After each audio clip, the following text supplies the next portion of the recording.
네, 오늘 이드로 토라 포션의 하프타라 말씀, 이사야서 말씀을 읽었고요.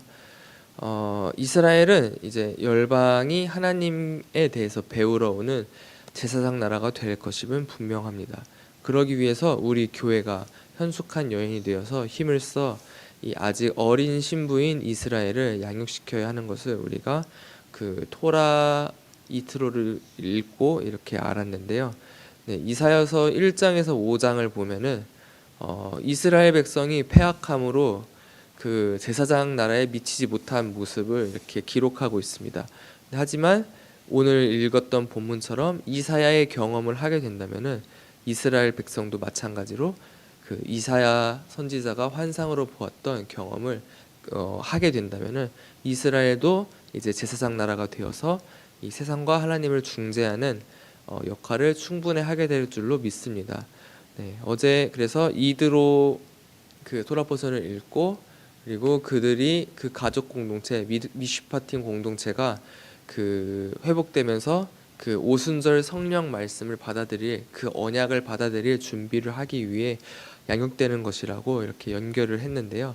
그러면서 모세의 장인 탁월한 이드로의 이 사역이 이스라엘이 시내산의 언약을 받을 수 있도록 이 질서를 세우는 일, 그 가족을 회복시키는 일, 그리고 그 말씀 공동체, 재판 공동체에 의해서 함께 말씀을 판단하고 함께 말씀을 받아들이는 가족이 함께 언약을 받을 수 있는 단위가 되었다는 것을 어제 묵상했습니다. 출애굽 6월절 사건이 그 당일에도 원망하는 백성이 있었습니다. 또 6월절 어린 양께서 십자가에 달린 그 예수님을 보고 바로 도망하는 제자들은 모두 도망했습니다.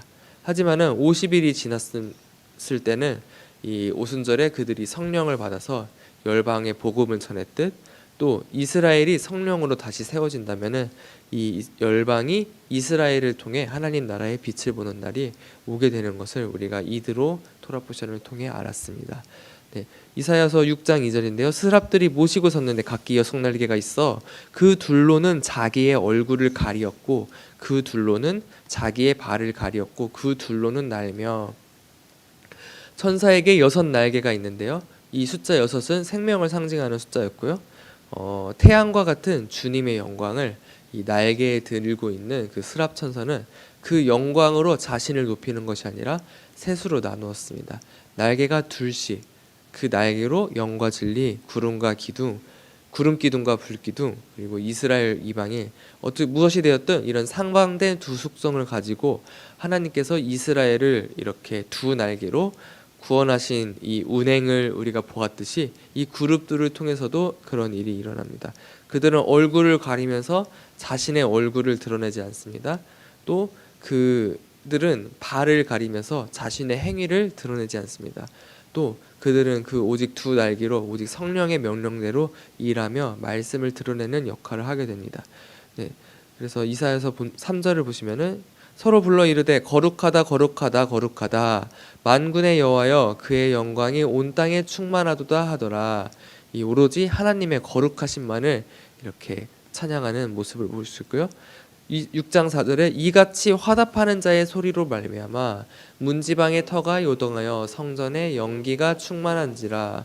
모세가 백성에게 말했고 백성이 화답됐듯 또 모세가 이드로에게 출애굽 사건을 전했고 이드로가 화답하며 찬양했듯 이 그룹 천사들도 서로 거룩하다 거룩하다 거룩하다 화답하는 모습이 보입니다. 이 찬양의 화답이 있는 곳에 하나님의 임재가 충만히 임하십니다. 어찌 보면은 이 인간보다 더 경외시 될 수 있는 그 하나님의 사자, 이 그룹 천사들을 보고 또 이 그룹 천사 스랍 천사들도 스랍 천사들도 하나님과 구별함을 보고 이사야가 깨닫습니다. 그래서 5절에서 그때 내가 말하되 화로다 나여 망하게 되었도다라고 하는데요. 이 죄인인 인간조차 감히 하나님 앞에 이렇게 구별되지 않고 여호와 앞에 선 것을 굉장히 두려워하게 됩니다. 그때 스랍 중에 하나가 부젓가락으로 제단에서 집은 바 숯을 손에 가지고 내게로 나와서 그것을 내 입술에 대며 이르되 보라 이것이 내 입에 닿았으니 내 악이 제하여졌고 내 죄가 사하여졌느니라 하더라. 이 고대 근동에서는 양심의 가책을 느낄 때 뜨거운 숯을 머리 위에 올려놓는다고 표현하면서 이 부끄러움을 표현했습니다. 사도 바울도 마찬가지로 로마서 12장 20절에 보시면은 내 원수가 줄이거든 먹이고 목마르거든 마시게 하라. 그리함으로 내가 숯불을 그 머리 위에 쌓아 놓으리라고 이렇게 말씀하셨습니다. 이런 용납과 사랑은 그들의 딱딱한 마음을 녹이고 그들을 부끄럽게 해서 이 교정하는 숯불이 되는 것입니다. 스랍 천사들도 이미 마음이 녹아서 회개하고 있는 이사야를 보고 그 입에 숯불을 놓아 용서합니다. 우리의 오순절 성령 강림 사건을 한번 떠올려 보시기 바랍니다. 마가의 다락방에 모인 성도들에게 마치 불의 혀처럼 갈라지는 것들이 그들에게 보여 각 사람 위에 하나씩 임하여 섰더니 그들에게 뜨거운 회개는 아무것도 아니었습니다.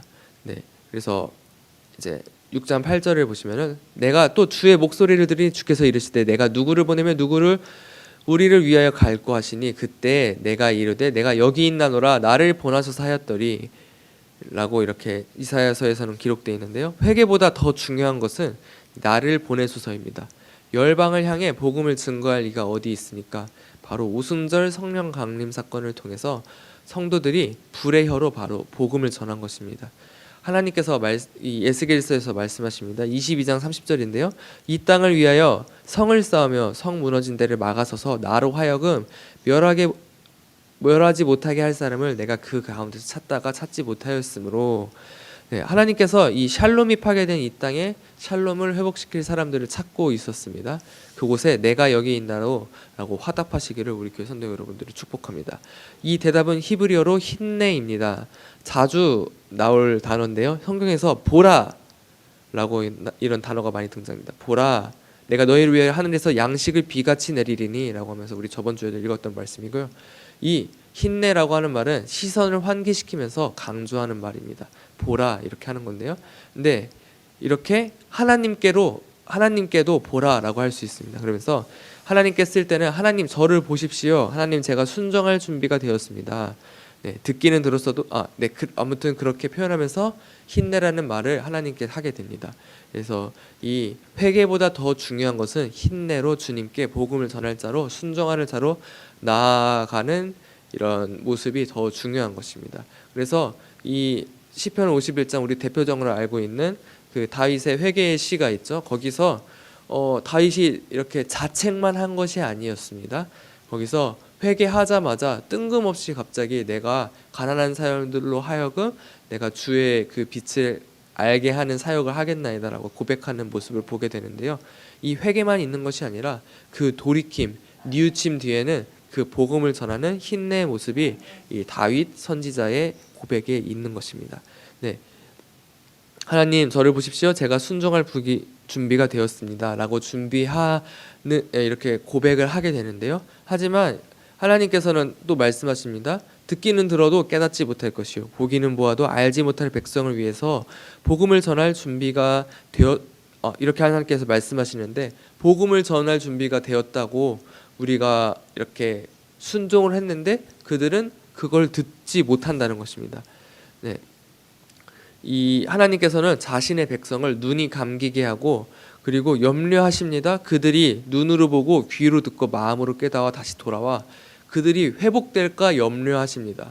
자신의 백성의 회개를 왜 염려하실까요? 이 말씀은 사실 이해하기가 굉장히 어려운 말씀입니다. 그래서 질문을 하나 한번 마음속으로 대답해 주시면 좋겠는데요.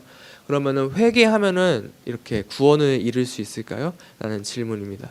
그리고 또 하나의 질문은 우리 되게 민감한 주제일 수 있는데요.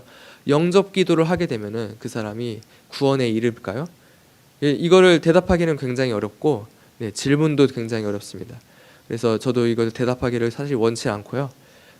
그리고 그 사람이 어떤 진심으로 자신의 과거를 후회하고 우리 이게 판단할 수가 없습니다. 그 사람이 진심으로 후회하고 예수 그리스도의 이름으로 거듭났는지 남을 목숨을 다하여 주를 찬양하며 지냈는지 하나님과 아니면은 그 사람이 회개하지 못하고 회개를 했지만은 하나님과의 나와 경계를 이렇게 허물어지지 못하고 내 옛 자아가 남은 채 남은 수단이 영접뿐이어서 영접만 했는지 그것을 판단하는 것은 사실 우리의 영역이 아니긴 합니다. 그래서 하지만은 이것은 반드시 해야 되는 질문입니다. 하나님께서는 구원 계획을 위해서 사랑하는 백성 이스라엘을 완악하게 하셨기 때문입니다. 바로 왕도 완악하게 하셨던 것처럼은 이스라엘도 완악하게 했습니다. 그래서 그들이 예슈아의 이름을 들었어도 여호수아, 호세아 선지자를 통해서 거듭해서 이스라엘에게 그 예슈아의 구원의 이름이 너희에게 한번 초실절로 이렇게 거두었음을 이렇게 전했음에도 불구하고 그들은 듣지 못하게 되는 것입니다. 하나님께서는 그렇기 때문에 이 바로에게까지 가서 말씀을 가지고 들어가라고 이렇게 명령하신 것입니다. 적그리스도일지라 할지라도 원수일지라도 그의 머리에 숯불만 올려놓고 물도 주고 양식도 줘서 양육시켜서 그가 장성한 분량이 되게 하라고, 또 그것이 십자가 기림을 하나님께서 말씀하신 것입니다. 만약에 말입니다, 그 말씀을 듣고 회개하면은, 그러면은 겨우 이사야 선지자 말씀을 듣고 회개해서 하나님께로 돌아오면은, 그러면은 예수와의 이름이 아니라 이사야의 이름으로, 물론 그 이름도 하나님께서 택하는 이렇게 그 구원의 이름이긴 한데요. 근데 그 이름으로, 이사야의 이름으로 구원받는 이스라엘 백성이 더 문제가 되는 것이 아닐까요? 만약에 그 이사야 선지자의 시대에 유다 왕국이 회개를 했다면 열방을 향한 구원은 어떻게 이룰 수 있었을까요? 또 우리가 또 다시 질문해 봅니다. 동성애는 안 돼라고 하면서 신학적으로 이런 보수적인 입장의 성경 해석을 가지고 동성애를 정죄해서 회개하면 그것이 더 문제가 아닐까요? 내가 동성애가 성경적으로 죄임을 이성적으로 이해해서 뉘우치고 회개하면은 그 죄값은 과연 누가 치를까요? 물론 우리는 지금 신학적으로 답이 정해져 있습니다. 예수 그리스도입니다. 하지만은 그 회개의 과정, 그 논리적인 뉘우침의 과정 속에 과연 아담이 대표를 해서 죄를 지었고 나에게도 그 죄가 있고, 예수님이 대표성을 가지고 죄를 사하셨고 그 믿음으로 구원받는 그 예수와의 이름에 대한 고백이 있었을까요? 방금 이 회개의 과정에서 어떤 피 흘림이 있었을까요? 그저 논리적으로 회개했고, 그것은 회개가 아니라 논리의 만약에 그것이 논리적으로 인해서 이렇게 회개하게 되고 예수님의 이름으로 다가갔다면 그것은 그냥 논리의 결과일 뿐입니다. 자발적인 진심 어린 회개가 아니라 그냥 AI 알고리즘처럼 기계적인 회개라는 것입니다. 그래서 이사야 6장 14절에 이렇게 말씀하십니다. 그 중에 10분의 1이 아직 남아있을지라도 라는 말씀이 있는데요. 아무튼 10분의 1, 이것은 대표성을 상징하는 숫자입니다. 우리가 11조를 가지고 우리의 전부를 드리는 대표성을 상징하면서 하나님께 드립니다. 택함 받은 백성이 11조로 그 주님께 대표성을 드리는 숫자, 그리고 아담이 대표성을 가지고 죄를 지었기 때문에 우리가 죄 있는 것, 이게 바로 10분의 1인 것입니다. 또 11조를 내물로서 나의 모든 것을 드리는 것도, 이것도 11조 아까 말씀드렸고, 또 예수 그리스도가 인간의 대표로서 그가 죽음으로 말미암아 우리 모든 인류의 죄가 구원받게 되는 믿는 것도, 이것도 바로 대표성입니다. 네, 그래서 또 할례도 마찬가지입니다. 내 몸의 일부를 하나님께 드림으로써 우리 몸이 이렇게 드려지게 되는 것이고요. 그리고 남자가 드려지게 됨으로써 여자도 함께, 그 가족이 함께 하나님께 드려지게 되는 것입니다. 이렇게 13절에 보시면 10분의 1이 아직 남아있을지라도 이것이 황폐하게 될 것이라고 합니다. 그러면은 90% 이상의 이스라엘이 멸망하게 된다는 것입니다.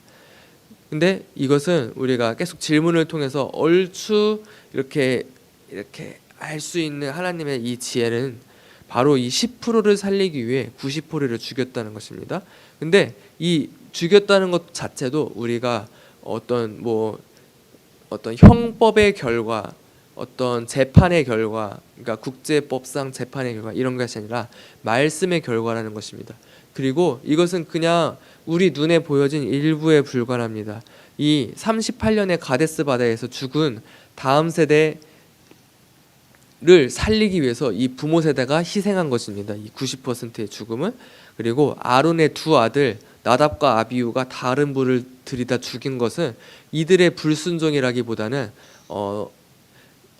다음 세대를 살리기 위해서 이 하나님께 성결하게 거룩하게 드리는 자세가 얼마나 중요한지 대신해서 죽은 것입니다. 이스라엘 온 백성을 살리기 위한 죽음이 바로 이 아론의 두 아들의 죽음이고요. 야곱이 가족을 두 때로 나눠서 먼저는 보내고 나머지 자기 때는 도망가게 하는 것도 한 때가 죽으면은 남은 한 때가 도망가서 살리기 위해서입니다. 이것이 바로 베델의 사닥다리에서 본 하나님 나라의 군대, 마하나임 군대의 모습이었습니다. 이 100% 완전하신 아담이신 예수님께서 죽음으로써 10%도 안 되는 불완전한 인간이 살아나게 되는 것입니다. 또 반대로 이 죽은 것도, 이 90% 멸망한 것도 이 부활에서 같이 살게 되는 것을 하나님께서는 그 비밀로서 보여주신 것입니다. 네, 우리가 영접기도에서 영접기도에서 구원받는다고 만약에 그 죽음의 순간에 영접기도를 하게 된다면은 이 남아있는 가족들이 얼마나 위로를 받습니까? 그런데 죽은 줄 알았던 내 부모님이 돌아와서 주님께 이렇게 심판을 받았는데 이 말씀 공동체가 회복된 곳에서 드려진 이런 작은 영접으로 말미암아서 구원을 얻는다면 그것이 부활이 아니고 무엇이겠습니까? 이 멸망은, 그러니까 성경에 기록된 멸망은 완전한 멸망이 아닙니다. 그 이름을 생명책에서 제베르 깎는 멸망이 아니라 이 그루터기가 남아 있습니다. 아브라함과 하나님이 교제했던 이 상수리나무 그루터기가 남아 있어서 그 아래에 상징이 되어서 그곳에서 맺어진 언약을 그루터기 삼아서, 뿌리 삼아서 하나님께서는 이스라엘을 가지치시고 그 이스라엘의 남은 자 10%를 구원하기 위해서 자기네 사랑하는 백성 90%를 멸망시킵니다. 그리고 언약대로 멸망당했으므로 그들이 언약대로 보호하심을 받습니다. 그래서 우리가 그 결과 이사야서 9장 6절인데요. 이는 한 아기가 우리에게서 낳고 한 아들을 우리에게 주신 바 되었는데, 네, 유다 왕국이 멸망했음에도 불구하고 500년 뒤에 예수 그리스도가 유다 왕족의 후손, 그리고 유다 제사장의 후손의 가문의 결혼을 통해서 태어났습니다. 심지어 세례 요한도 마찬가지로 유다 제사장 가문에서 태어났습니다. 만약에 유다가 멸망했다면, 유다 왕조가 멸망하고 그 피가 완전히 끊어졌다면 이것은 하나님의 언약의 파괴고 하나님의 실패입니다. 그렇게 말할 수 있을까요? 아닙니다. 우리는 예수님께서 우리에게 오심을 알고 있습니다. 그의 어깨에는 정사를 메었고 그의 어깨에 통치권이 있다는 말입니다. 그의 이름은 기묘자라, 모사라, 전능하신 하나님이라, 영전하신 아버지라, 평강의 왕이라. 엄청나게 높이는 표현은 3번 표현한 게 아니라 5번 표현합니다. 그래서 우리가 로마서 11장 29절에 보시면 이 35절에 보시면은 34절에 누가 주의 말함을 알았느냐, 누가 그의 모사가 되었느냐 하면서 이사야도 마찬가지고 사도 바울도 마찬가지고 같은 고백을 합니다. 그는 기묘자입니다. 그 이유는 사도 바울은 이 이사야서의 말씀을 전부 알고 있었기 때문입니다. 하나님의 은사와 부르심에는 후회하심이 없느니라. 성령 사역을 위한 은사라기보다는 어린 신부 이스라엘을 양육하기 위한 성령 사역의 은사입니다. 그들이 멸망하였음에도 그들 가운데서 소망을 선포하고 외치는 예언적인 은사, 그들이 줄이고 있을 때 그들을 먹이는 그런 은사, 로마서 12장에 나오는 은사들이죠. 뭐 부족한 것을 채우고 이 말씀을 공급하는 역할도 있고, 그런 은사는 후회하심이 없습니다. 그리고 그들을 부르시고 그들의 언약 백성을 택하심에도 후회하심이 없습니다. 하나님의 말씀에는 후회하심이 없습니다. 그렇기 때문에 예수 그리스도가 그 유다의 후손을 통해서 오신 것이고, 우리도 그 예수 그리스도를 믿음으로 말미암아, 유대인의 왕을 믿음으로 말미암아 우리에게도 구원이 이르는 것입니다. 네. 우리가 그 10%의 구원을 받았기 때문에 나머지 90% 멸망한 이스라엘을 위해서 예언적으로 축복해야 되는 것입니다. 그것이 창세기 12장 3절에서 이렇게 아브라함을 축복하는 이에게 그 축복이 전해지겠다 하는 그 예언적인 언약인 것입니다. 네. 그래서 로마서 11장 30절을 보시면 너희가 전에는 하나님께 순종하지 아니하였더니 라고 하면서 이사야서 1에서 5장 말씀대로 그들은 제사장 나라가 아니었습니다. 이제는 예수 그리스도의 긍휼을 입어 다시 제사장 나라가 된다는 이 선포입니다. 이와 같이 이 사람들이 순종하지 아니하니 이는 너희에게 베푸시는 긍휼로 이제 그들도 긍휼을 얻게 하심이라. 이 하나님 백성이 아니었던 백성을 통해서 그들이 긍휼을 받는 것을 통해서 순종하지 않는 모든 이들도 이렇게 구원받게 하기 위함입니다. 하나님이 모든 사람을 순종하지 아니하는 가운데 두심은 모든 사람에게 긍휼을 베풀려 하심이로라. 이 모든 사람이 구원받지 못하는 이런 완악한 백성을 둔 이유는 그 완악한 백성을 구원하기 위함입니다. 하나님께서 그 90%를 멸망시키심을 통해서 심판하심을 통해서 10%가 아니 그 10%를 대표로 그 100%가 전부 구원시키게 하실 위함입니다. 33절 다시 보시면은 로마서 11장 33절인데요. 깊도다 하나님의 지혜와 지식의 풍성하며 그의 판단은 헤아리지 못할 것이며 그의 길은 찾지 못할 것이로다. 누가 주의 마음을 알았으냐? 누가 그의 모사가 되었느냐? 이사야 아까 말씀하신 대로 이사야도 같은 고백을 했습니다. 그는 기무자에 있습니다. 그래서 누가 먼저 들여서 갚으심을 받겠느냐? 누가 먼저 그 은혜를 갚아서 하나님께 hin내하겠느냐라고 이제 사도 바울이 물어보는 겁니다. 네.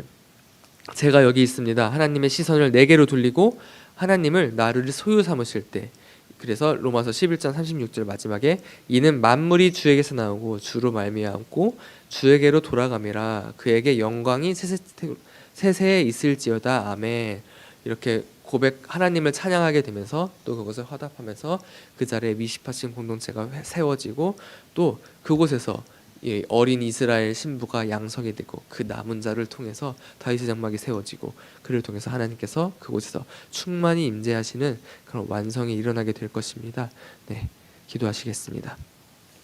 하나님 아버지 감사합니다. 주님, 이드로 말씀을 통해서 그 탁월한 자, 남은 자의 사역을 우리에게 보여주셨습니다. 우리에게 그들을 양육할 그 사명을 있습니다. 주님, 우리가 이웃을 살리게 하시옵시고 또 그 이웃을 살림으로 말미암아 이웃의 이웃, 그리고 가족, 나라, 그리고 더 나아가서 하나님께서 태우신 백성까지 그 복음이 전해지기를 원합니다. 우리가 이 하나님 공동체를 우리 공동체 안에 회복시킴으로써 그들이 시기나게 하고 그들이 하나님을 더욱더 찾게 하시고 그들이 주님 그 세우신 제사장 백성으로 회복되게 하시옵소서. 감사드리며 예수님의 이름으로 기도드렸습니다. 아멘. 주님과 들으신 기도로 예배 마치시겠습니다. 하늘에 계신 우리 아버지여, 이름이 거룩히 여김을 받으시오며 나라에 임하시며 뜻이 하늘에서 이루어진 것 같이 땅에서도 이루어지이다. 오늘날 우리에게 일용할 양식을 주옵시고 우리가 우리에게 죄 지은 자를 사하여 준 것 같이 우리 죄를 사하여 주옵시고 우리를 시험에 들게 하지 마옵시고 다만 악에서 구하옵소서.